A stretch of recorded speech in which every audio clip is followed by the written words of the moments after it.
Good morning. Online class में आप सभी का स्वागत। आज मैं आपको पढ़ाऊंगी वर्तमान भारत में शिक्षा के उद्देश्यों को प्रभावित करने वाले कारक।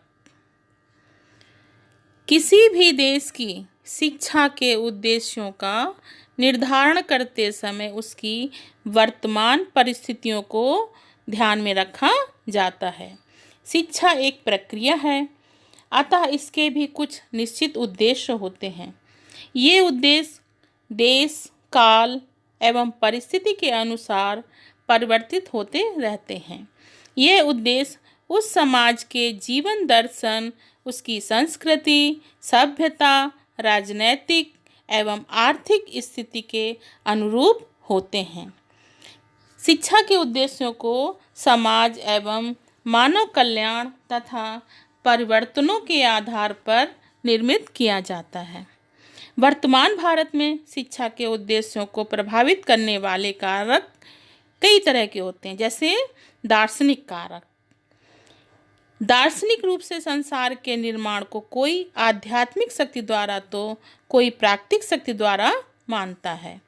आध्यात्मिक विचारधारा वाले व्यक्ति मनुष्य जीवन का अंतिम लक्ष्य आत्मानुभूति मानते हैं तथा इसकी अनुभूति हेतु शिक्षा द्वारा मानव के शारीरिक, मानसिक, सामाजिक, सांस्कृतिक, नैतिक एवं आध्यात्मिक विकास पर बल देते हैं।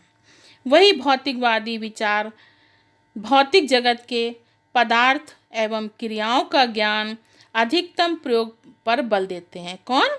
भौतिकवादी। किसी समाज की वृद्धि हेतु दोनों उद्देश्य आवश्यक होते हैं, प्राकृतिक, दूसरा है सामाजिक और शास्त्रीय कारक।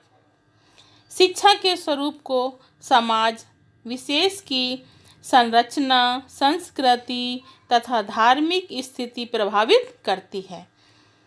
कब? सामाजिक जो कारक होते हैं वो समाज विशेष की संरचना, संस्कृति तथा धार्मिक स्थिति प्रभावित करती है।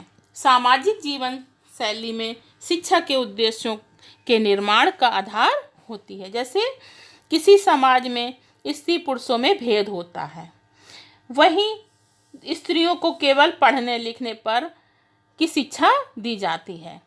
वहीं जिस समाज में दोनों को समान अधिकार दिए जाते हैं, वहाँ दोनों को शिक्षा में समान अवसर प्रदान किए जाते हैं। अतः समाज में विभिन्न परिस्थितियों में समाज की संस्कृति, खान पान, रीति रिवाज, भाषा, साहित्य, कला कौशल, प्रथाएं, प्रतिमान एवं धर्म दर्शन आदि सभी कुछ आते हैं। समाज के इन समस्त पक्षों को शिक्षा द्वारा ही एक पीढ़ी से दूसरी पीढ़ी तक पहुंचाने का कार्य किया जाता है। इसी प्रकार कहते हैं कि समाज क्या होता है? परिवर्तनशील है। उसकी संरचना धार्मिक, राजनैतिक एवं आर्थिक सभी स्थितियों में निरंतर परिवर्तन होता रहता है। कौन कौन स्थिति में? धार्मिक में, राजनैतिक में, आर्थिक में, ये सभी स्थितियों में परिवर्तन होता रहता है। शिक्षा ही प्राचीन मान्यताओं एवं परिवर्तनों को प्रसारित करती है। कहने का मतलब शिक्षा प्राचीन मान्यताओं और परिवर्तनों को हमेशा प्रसारित करती रहती है। दूसरा कारक क्या होता है? राजनीतिक कारक होता है। ऐतिहासिक रूप से शिक्षा पर प्रकाश डालें तो हम कह सकते हैं कि शिक्षा पर सबसे अधिक राज्य एवं राजतंत्र का प्रभाव पड़ता है। समाज की शासन व्यवस्था के अनुसार शिक्षा के उद्देश्य निश्चित होते हैं। कहने का मतलब एक तंत्री शासन प्रणाली में व्यक्ति को स्वतंत्र अभिव्यक्ति एवं विकास के अवसर प्रदान नहीं किए जाते हैं तथा लोकतांत्रिक शासन में क्या किया जाता है? व्यक्ति को पूर्णतया विकास एवं विचार अभिव्यक्ति का अवसर प्रदान किया जाता है।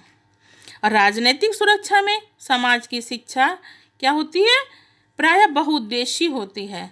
असुरक्षा की दृष्टि से समाज में सैनिक शिक्षा को महत्व दिया जाता है। ये तो 3 कारक हो गए। चौथा कारक क्या होता है बच्चों?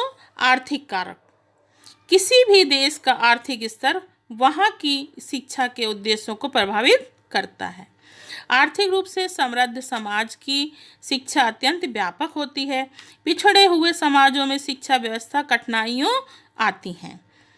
यदि पिछड़ा हुआ अगर समाज है तो क्या होता है, शिक्षा व्यवस्था में कठिनाई आती है। लेकिन उसके उद्देश्य इस प्रकार से निर्धारित किए जाते हैं कि उनकी समस्याओं का समाधान कर सकें। ये तो हो गया 4 कारक। 5वां कारक कौन सा होता है? वैज्ञानिक कारक। आज का युग क्या है? निरंतर प्रगति एवं विज्ञान का युग है। वर्तमान में वैज्ञानिक प्रविधियों के प्रयोग से आधुनिक तकनीकों द्वारा राष्ट्रीय आय में निरंतर क्या होती है? वृद्धि हो रही है। आज मानव कम समय एवं श्रम से अधिक उत्पादन कर रहा है। विज्ञान द्वारा क्या होता है? अंधविश्वासों की समाप्ति होती है एवं नवीन आविष्कारों का उदय होता है आज के युग में, वैज्ञानिक युग में। अतः किसी भी समाज की शिक्षा के उद्देश्य विज्ञान एवं तकनीक पर अवश्य आधारित होते हैं। ये तो हो गया वैज्ञानिक कारण। छठा क्या होता है? मनोवैज्ञानिक कारण। मनोवैज्ञानिक कारण क्या होता है कि व्यक्ति की मानसिक, सामाजिक एवं संवेगात्मक विकास का अध्ययन किया जाता है। किसमें? मनोवैज्ञानिक कारण।